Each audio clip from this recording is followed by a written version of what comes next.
Hi again, everybody. Composition and seeing well is one of my favorite subjects and really the heart of what this course is in a way. All successful images are composed so that the different elements in a photograph come together to tell a story. Composition involves looking and thinking and then deciding what it is you want to say with your pictures. And it is one way of making order out of the chaos of life. Composition really is the hardest thing, though, out of everything to master. Just about anybody can master nice light. You just wait for the sunset, right? And just about anybody can master focus and exposure. Modern cameras can do that for you. But finding something interesting or showing something commonplace in an interesting way, now that takes talent. I want to show you a set of photographs that I consider interesting, and we'll talk about how to compose a picture well, okay? There's going to be times when you run across something so interesting that no matter how you frame it up, it's not going to be boring. Take this, for example. Here's a picture that's not necessarily composed well, but it's a guy on fire. So I think that qualifies as something interesting. This is actually a stuntman friend of mine named Dr. Danger. And you know, when you see this guy light himself on fire at a state fair for a halftime show, it's going to be interesting no matter what. So you get a frame, and that's great. That works. But most of the time, we're not dealing with stuntmen on fire, are we? We're trying to capture the everyday in a way that's worth our time to look at. That's a tall order. So I want to look at a couple pictures now that were actually seen fairly well and talk about what makes them work. And there's nothing on fire in these pictures. Although, we do have a big grizzly bear in this one. Look at how this one works, and let's talk about it a little bit. It looks clean, doesn't it? Looks like it reads fine, but why does it read well? What is it? You have to actually stop and think about this. Unless you're told by somebody like me why it works, it's a little tricky to figure out. First of all, long lens choice and soft light. We've got a dark animal with nice soft light. A long lens cleans that background up. But beyond that, look at that. That bear's head is etched in the white water there, isn't it? And look at that fish. Perfect. A little lower, it'd be kind of junky, but that fish stands out perfectly where that bear has it. And it happened in a split second, obviously. Didn't even know that I got the frame till I got home later and processed the film. This is back in film days. But nice and clean. And the fact that that fish is perfectly outlined against that water, that's what makes it work. But you don't have to have, let's say, bears in a waterfall to make it a nice looking picture. Let's say you're in a taxidermy store. You can make this work too, even if you're in a taxidermy store. These are dead bears and one dead wolf. They're being turned into rugs, and this is actually during the drying process. Why does this work? Well, the light's fairly subtle.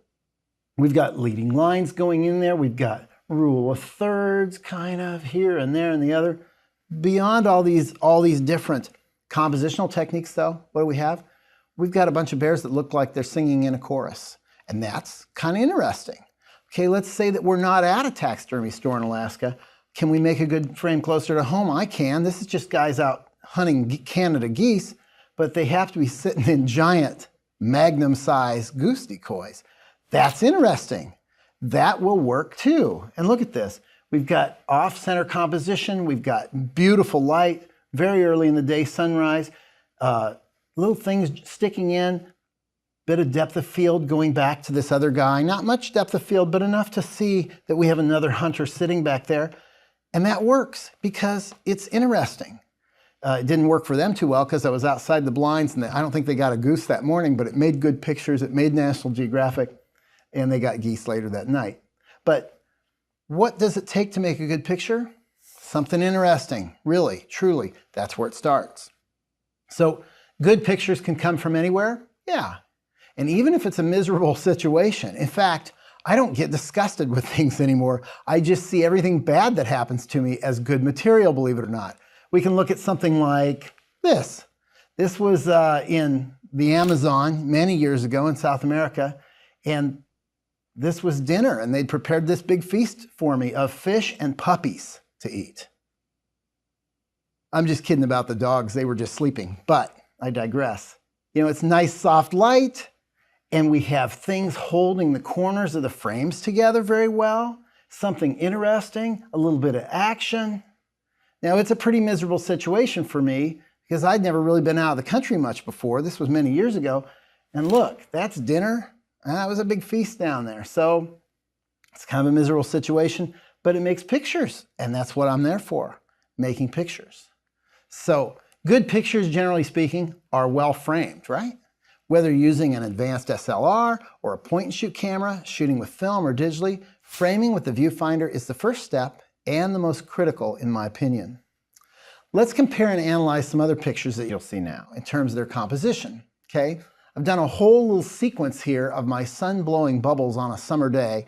We're going to talk through how we basically take kind of a lousy, visually cluttered situation and really make it sing. Now, in this case, this is what I would call just a jumble, or it's chaos. There's a lot of things working against me here. This is a time when there's things in the background and we're trying to concentrate on the foreground. It's like a visual traffic jam, isn't it? There's just a cacophony of stuff here going on. Let's talk about how to fix this situation. I shot this just for you to illustrate this. And it was hard for me to do. I mean, it was. So how do we make this sing? I'm thinking about which way the light is best, first of all, and which way is the background best? What's the center of attention? The last one's the easy part. It's Spencer who's the center of attention, obviously, with his bubbles. But how do we get there? How do we fix this? Well, let's just walk through it. Let's walk through it. First, I think about the light. The light's overcast. It's okay. It's fine, no matter which way we look. Boy, that's kind of rough. Now, I'm not going to touch any of the elements here. I'm just going to go with them having fun and be a fly on the wall. I come around here, a little bit wider lens. Got a little bit of a distracting cooler back there. I don't know, maybe it's color, but there's a lot of junk. There's a lot of stuff going on. It's just not as good as it could be. It's okay. I hate this stuff coming out of his head though. I hate that. What else? Well, let's see. Let's get him over a little bit. You see how I've moved his head from in those chairs over to those bushes? That might work a little bit better. My wife's expression's not as good here. I can't see the bubbles as well. It's pretty jumbled. It's still pretty cluttered, isn't it? Let's get out a bigger lens. This calls for less depth of field. Let's get a bigger lens. Okay, now we got the 72 to 200 on there. The last lens was probably a 28, 35. Now we've got the 70 to 200 on there, probably set at about 200. Let's look at this. Okay, we're getting there. Now we're clean. That's fine. I just want to show Spencer and his bubbles. That's it. But we got a little bit too much depth of field. I'm really seeing a lot of distracting things. Let's try to use a longer lens. Okay, now we're talking. Now we're moving. Maybe we're a little closer with the 200 millimeter. Stepping physically closer makes the background go a little bit more out of focus from your subject. The closer you get, the better it is. So I still have a post. I've got a bird feeder there, or bird bath there. I'm just not sure. There's a bench. I want to make it really clean for the point of this illustration because we're just kind of learning about how to clean up the chaos of life. So I want to make it really clean. Time to get out the big glass, the 200 to 400. Look at that. Now we're talking. That background really just goes to a wash of soft color. Really working this now. Now I'm finally where I want to be, and now I can take my time and kind of work this. And really shoot as he's moving around. The background's the problem solved. Problem solved. So now I just wait and work it and see what opportunities I can get. And there's the frame I like the best. I love the fact that you can see his eyes through the hoop. There's one bubble. That's the frame I like the best. That's the one I landed on. So the last couple pictures out of the entire situation, and I probably shot 30 or 40 images here, maybe more, using that lens. Now we're finally to the point where it looks like a professionally shot picture, aren't we? The rest of them just kind of look like amateur hour. They really do, just snapshots. There's a lot of depth of field, wide angle things. With the shallower depth of field, the background here gives us not much information, just the right amount, I'd say. We're sharp on him. That's all I want. No distractions, just little Spencer. The green and brown colors let us know that we're in the woods, and that's fine. That's where we get our keeper picture. That's good. Problem solved. I like to say this in general.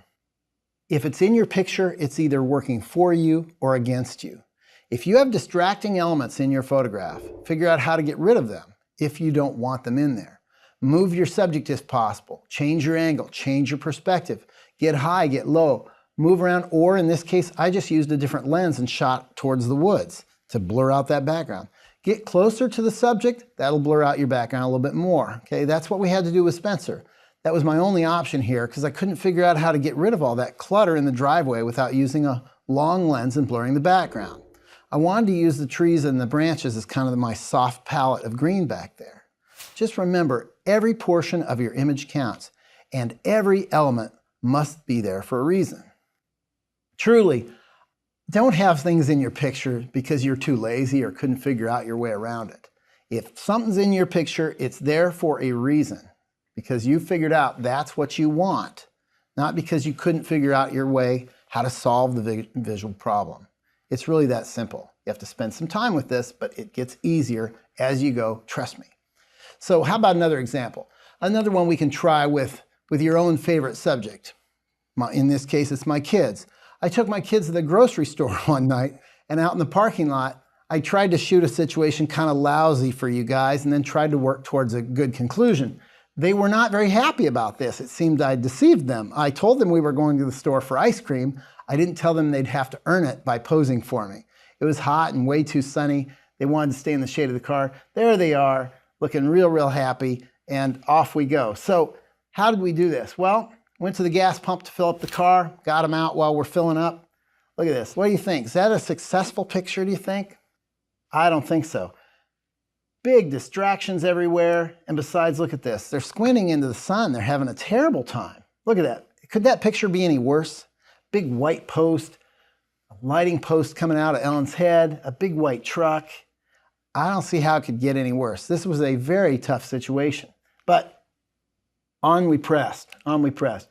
Thought, okay, we'll get away from the gas pumps. Let's go a little closer. Let's go a little farther away from the gas pumps and a little bit closer to the store and see how this works. We'll shoot across. Still no good. The light's no good. She's got a post coming out of her head. There's a lot of distractions. It's just not a good vibe there. So thinking, okay, let's go across the street. There's a little storage area in a parking lot across the street. Let's go across the street and see what we can do. This shows you what we're dealing with here. Okay, what do you think? Is that a nice situation to do a portrait in? Does that look good to you? Of course not. But watch how we work this. Watch how we work this. First of all, I do the same thing I did with Spencer and the Bubbles. I look for the light. Which way does the light look the best? Not that way, that's more into the sun. I don't care for that, okay? Now we're turned back towards the east, because this is late in the day. Okay, that's fine. Now I'm starting to see something here. Big blue sky with little clouds. Is that the direction I want? And we're looking north. No, look at this. This looks pretty good. I think we can make a picture here actually, provided we can clean all this stuff up. How do we do that? Watch this. Now I'm very excited about this picture. Ellen's not very excited. She griped the entire time we were doing it. I still paid her an ice cream though. But look, we've got these distractions, but look, now we're getting somewhere. Big, epic, blue sky, white puffy clouds. We can use that as our background. We sure can. We just need to change our perspective and change our lens. Oh, here we go. Let's move around behind it, get the post out. We're starting to get there, a little bit longer lens, a little bit lower perspective. I'm starting to feel it here. We're on the back side of the post.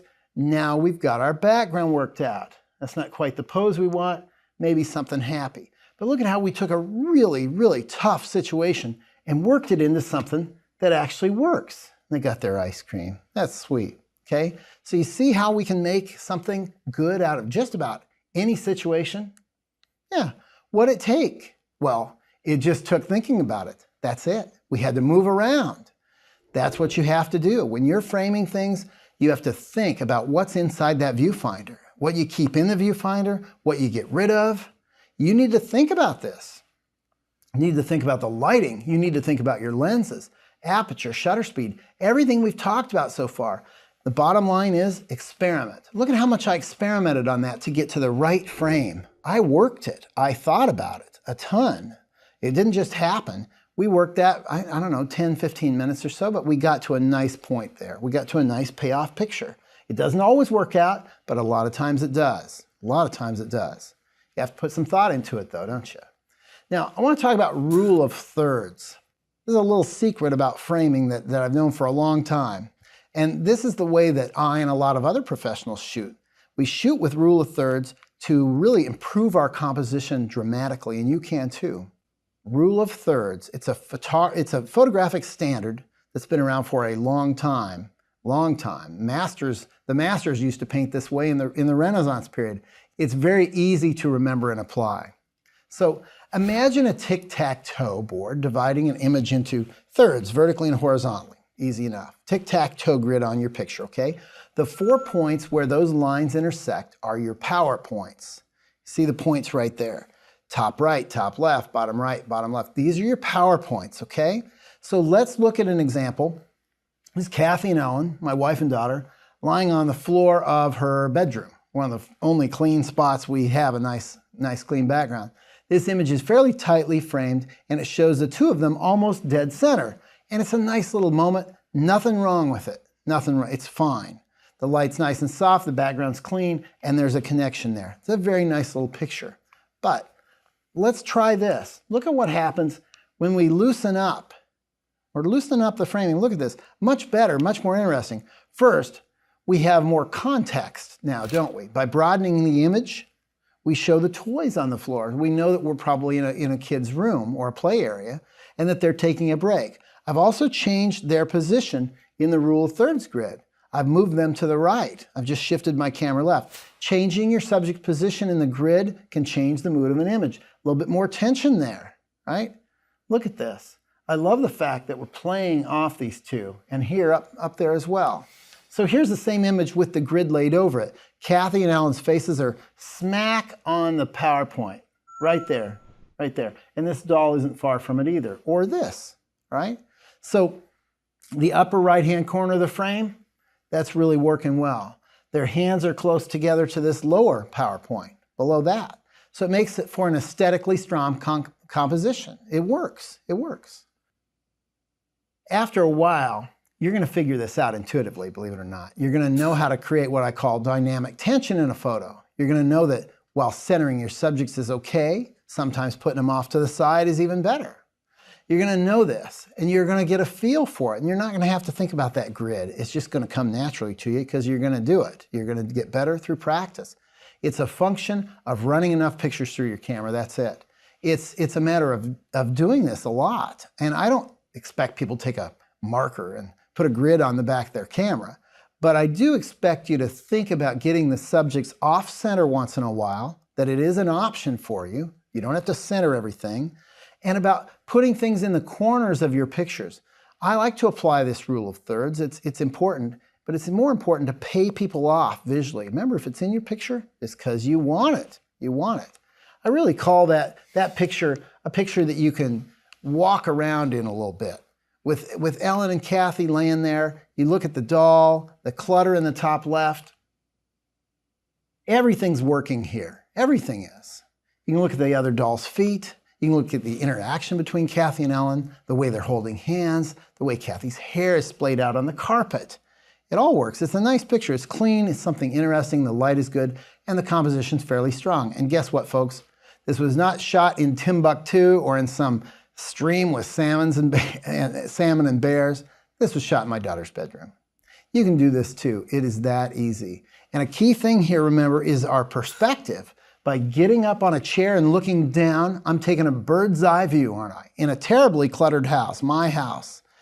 Boy, does it help to clean things up visually. With 3 kids, 2 dogs, cockatiel, I often get up on a chair and shoot straight down on the floor because that's the only space left in the house for a clean picture. I do that all the time. It's kind of pathetic, but it's true. So now let's get a little bit more complicated by going outside my house to apply this rule of thirds on one of my favorite subjects, pigs.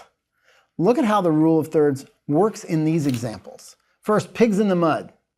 Kind of dark. We've got a little bit of extra light coming in here in the front. And look at this, rule of thirds. Here and here and here. Maybe not so much in the top corner. We don't have to have something in the corner of every picture. But you know what? Here and here and here, we have things going on. It would have been a lot better, this picture, if these 2 pigs had been looking up as well, but they're not. But rule of thirds, yeah, it holds together. Okay, now, vaccination time at a pig farm. Maybe this does a little bit better job of rule of thirds. This corner, we have something holding the center, and up here as well. Not much going on here, but we really have a lot of things. So this is a picture that kind of blends everything. Center-itis, I call it, something strong in the center, and I love shooting things center-weighted, but also we have other things going on here. There's a visual payoff in every corner of the picture. What else? We're using a fairly shallow depth of field. We have them fairly sharp. We go away in the background. The background goes soft, and the light is nice. The light is very, very soft. Here's the other thing. Think about this. You remember the salmon held in front of the stream by the bear? Look at this. Nice, clean, perfect blue background. Opposed to the salmon against that white background, these little piglets really stand out because they're against this perfect blue background of her jumpsuit. So I'm thinking about all these things. Soft light, a clean background for what I want the eye to go to too. Great. How about this, a pig on parade? I love the rule of thirds going on here. That's fine. Hate the white van, the big white van back there. That's tough. That's tough.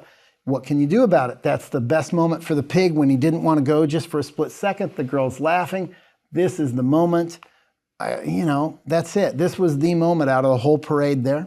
But that white van, boy, that's tough. Can't do anything about it.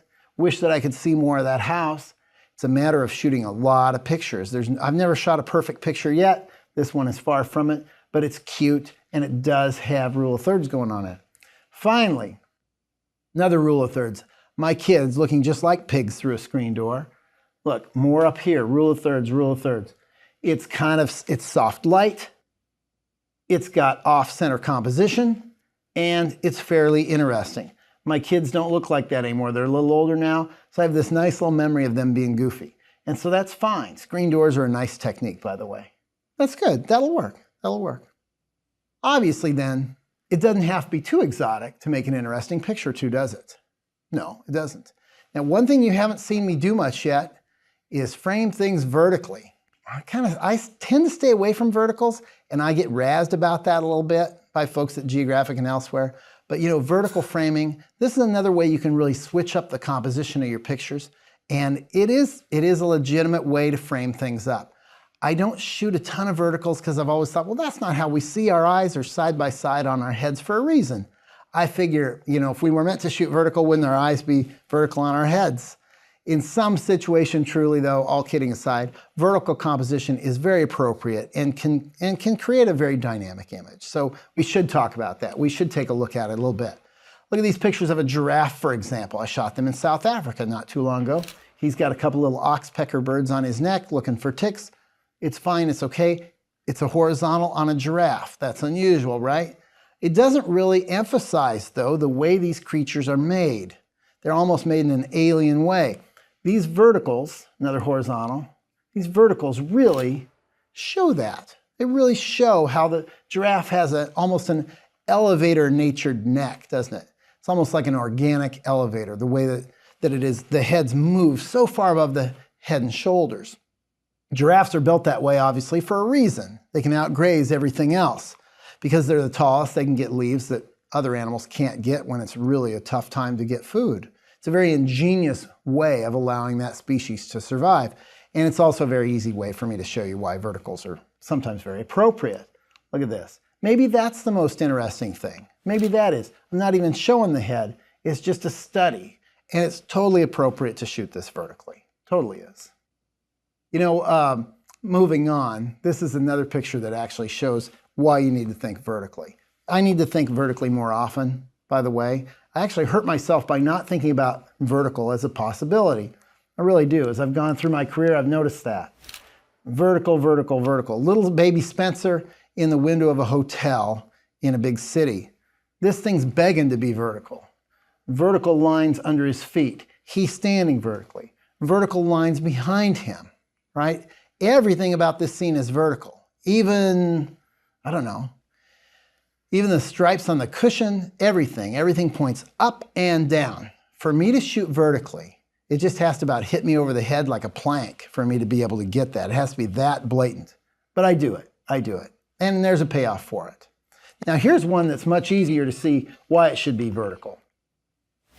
This is a mountain goat licking salt off the rocks in Glacier Park. If you look at it, you think, well, it's kind of poetic, I guess. He's stretched out, he's shedding fur, and the rocks are craggy looking, the light's soft, but what's the big deal? Well, now look, horizontal, now we get what the big deal is. Now you realize this is a life or death situation for this mountain goat. They're licking rocks to get salt off of them, by the way, to get the minerals off the cliff walls. Now, only by looking at this vertically can we see that it is a long way down.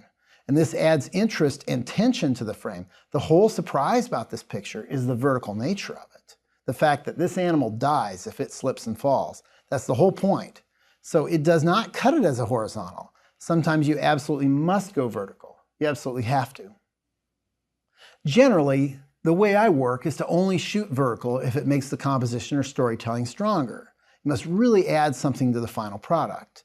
There really must be a legitimate reason for it. Now, that's just me. Some people may love shooting nothing but verticals, and that's fine. Photography is really about pleasing yourself in a way. So that's just fine. That's okay. Now, this section I like to call photography is hard.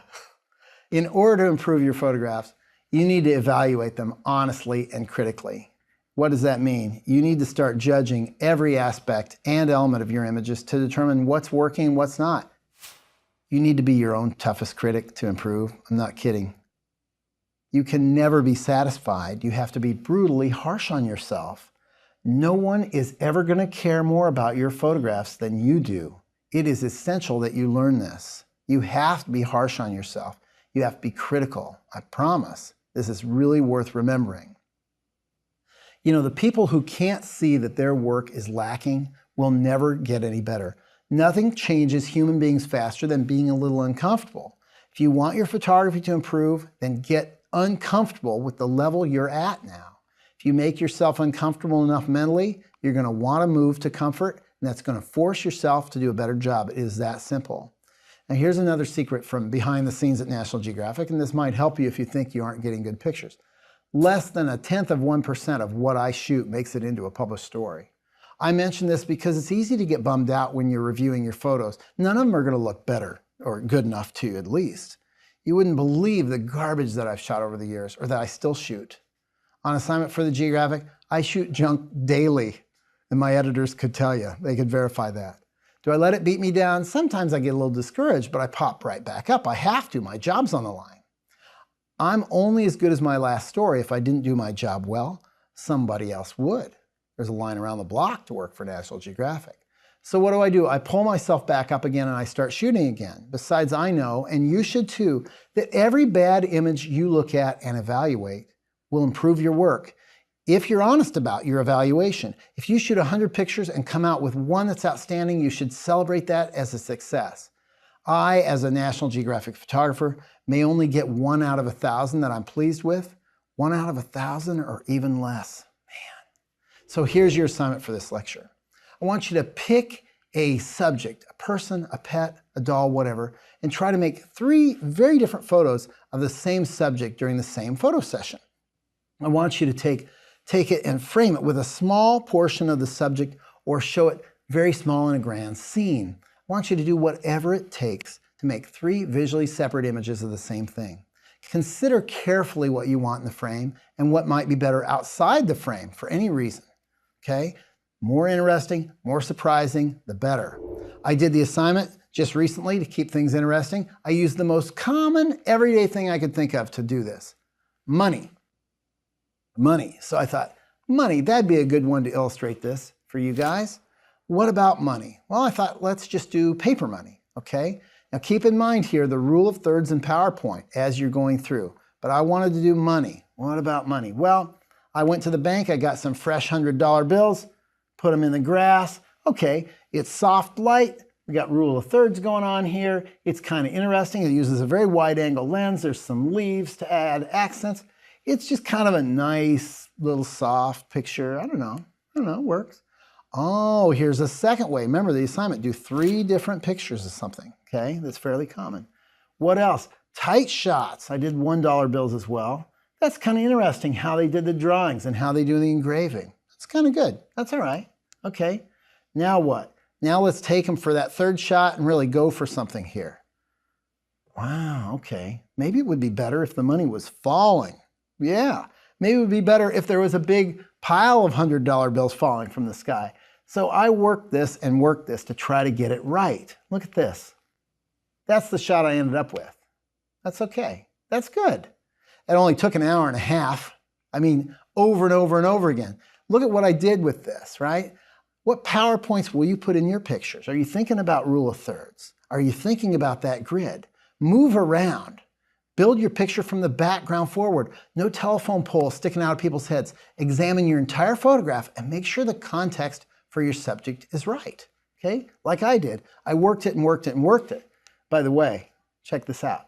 This is how we did it. We had $100 bills blowing all over the place. Over and over again for an hour and a half? Yeah, it takes a long time to get $100 bills in the perfect spot. Okay, so in our next lecture, we're going to talk more about composition. I'm going to teach you more about backgrounds and show how moving around your subject in a new and interesting way, taking different visual perspectives can help you improve your pictures. I'll also give you a few more insights into the tricks of the trade, so don't go away.